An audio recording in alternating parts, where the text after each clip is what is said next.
Hello dear student, a very good day to all of you. We will start our day with the COVID pledge, that is, I, Reena Verma, commit to be vigilant and bear in mind at all times the risk to myself and my colleagues from COVID-19. I promise to take all necessary precautions that prevent the spread of this deadly virus.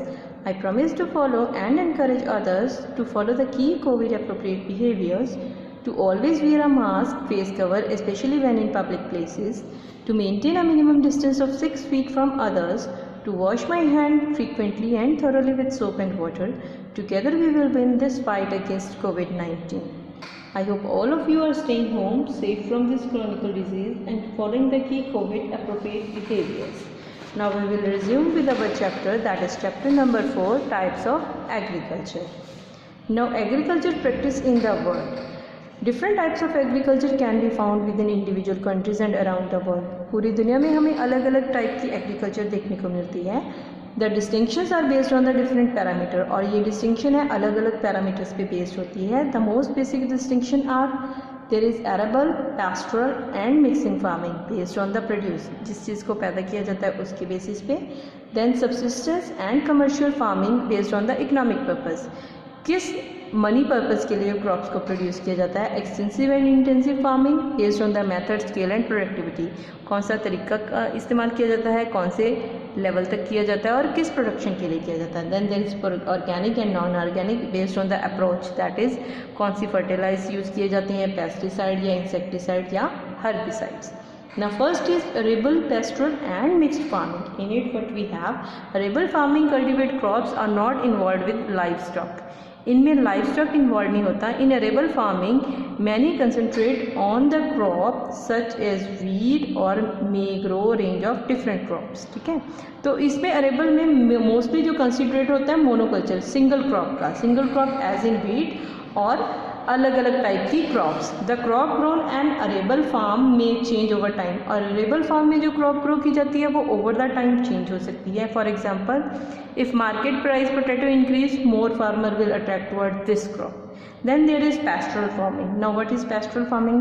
It involves keeping livestock for milk, meat, wool, etc. Pastoral farming में livestock animals को रखा जाता है for what? For milk, meat and wool. Then there is mixed farming. Now what is mixed farming बच्चे? It involves cultivating crops and keeping livestock together in a farm. इसमें हम अपने farm में livestock को भी रखते हैं and cultivation भी करते हैं.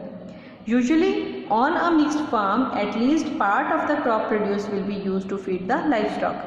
और mixed farming में mostly हमारी जो हम crop grow करते हैं उसका एक हिस्सा हम अपने animals की feed के लिए रखते हैं. Then next is subsistence farming. Now what is subsistence farming? Subsistence farming is most basic form of agriculture where the produce is consumed entirely or mainly by the family who work the land or tend the livestock.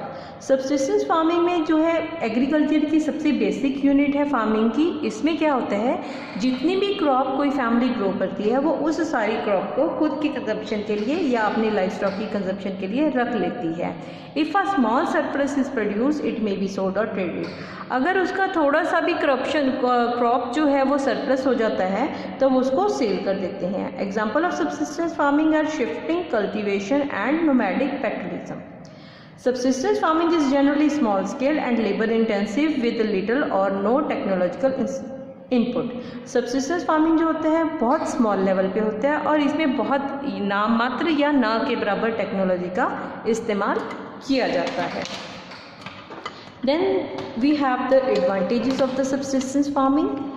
It fulfills the basic need of the family such as food and clothing. A small area like backyard garden is enough for cultivation. इसके लिए extra land की ज़रूरत नहीं पड़ती. It required low capital, ज़्यादा पैसे invest नहीं होते, इसमें ज़्यादा लेबर कॉस्ट नहीं होती और मेनली लेबर जो होती है वो फैमिली के लोग खुद ही इकट्ठा होके कर लेते हैं.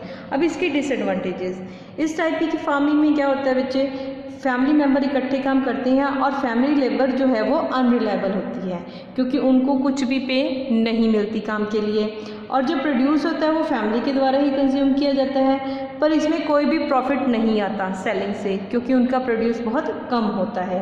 क्रॉप्स जो है वो मोस्टली डिस्ट्रॉय हो जाती हैं क्योंकि कोई पेस्ट या डिसीज़ कंट्रोल मेजर है वो अडॉप्ट नहीं किए जाते। सब्सिस्टेंस फार्मिंग का मेनली एम होता है फूड प्रोड्यूस करना अपनी फैमिली के लिए। इसमें नेशन में कोई कंट्रीब्यूशन नहीं आता, ये अपनी नेशन की फूड डिमांड में कोई भी कंट्रीब्यूशन नहीं करती। Next is commercial farming. Now what is commercial farming? The objective of commercial farming is to sell everything that the farm produce for profit. Commercial farming में जो फार्म में जो भी प्रोड्यूस किया जाता है उसको प्रॉफिट के लिए मार्केट में बेचा जाता है। The aim is to maximise yield, achieve the highest profit possible. और इसका मेन एम होता है ज़्यादा से ज़्यादा पैदा करना और उससे मैक्सिमम प्रॉफिट को कमाना। Commercial farming can vary from small scale to very large scale. Commercial जो फार्मिंग है स्मॉल स्केल पे भी हो सकती है और बहुत लार्ज स्केल पे भी हो सकती है। The farmer is growing crop और rearing animal to sell for such money as possible. Farmers जो है ईदर अपनी क्रॉप्स ग्रो करते हैं या एनिमल्स को पालते हैं just to generate profit from them.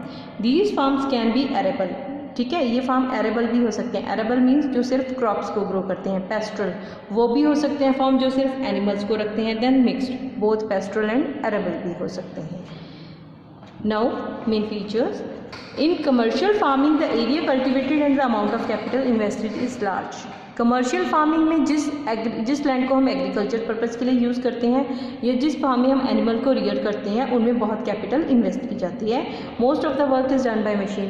क्योंकि ये बहुत लार्ज लेवल पे होती है तो इसको मैनुअल लेबर से करना ईजी नहीं होता, तो इसमें जो है बहुत सारी मशीनों का इस्तेमाल किया जाता है। Today, commercial farming can be broadly classified into three broad categories. First is commercial grain farming, then there is mixed farming, then there is plantation farming. Advantages क्या है commercial farming की? They yield high commercial farming, यानी कि वो commercial level पे बहुत ज़्यादा production करते हैं। Skillful labor employ की जाती हैं इस farming में क्योंकि वो chances नहीं ले सकते unskilled labor के साथ, ठीक है। Research in different field farming like pest control and developing improved seedling encourage। और इसी कमर्शियल फार्मिंग की वजह से रिसर्च की जाती है प्रॉपर पेस्टल की ग्रोथ के लिए या अच्छे सीड्स की पैदावार के लिए। प्राइस ऑफ प्रोडक्ट कंट्रोल किया जा सकता है क्योंकि इसमें सप्लाईज जो है वो अबंडेंट होती है मार्केट में।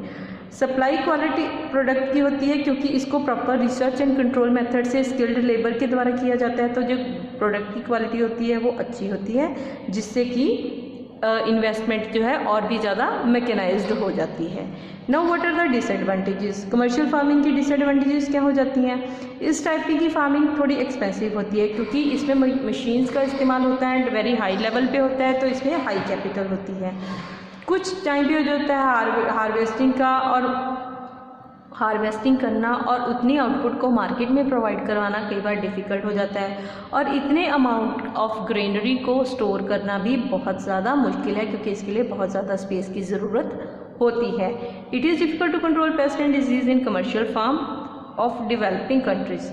अब जो कंट्री प्रॉपरली डेवलप्ड है उनका अपना मैकेनिज्म सिस्टम होता है, पर जो कंट्रीज़ अभी डेवलप कर रही हैं उन कंट्रीज़ में कमर्शियल फार्मिंग में पेस्ट को एंड डिजीज़ को कंट्रोल करना बहुत मुश्किल है क्योंकि अंडर डेवलप्ड कंट्रीज़ में जो है अभी भी टेक्नोलॉजिकल आस्पेक्ट है फुली ग्रो नहीं होता, वो अंडर प्रोसेस होता है। That is all for today. Thank you very much.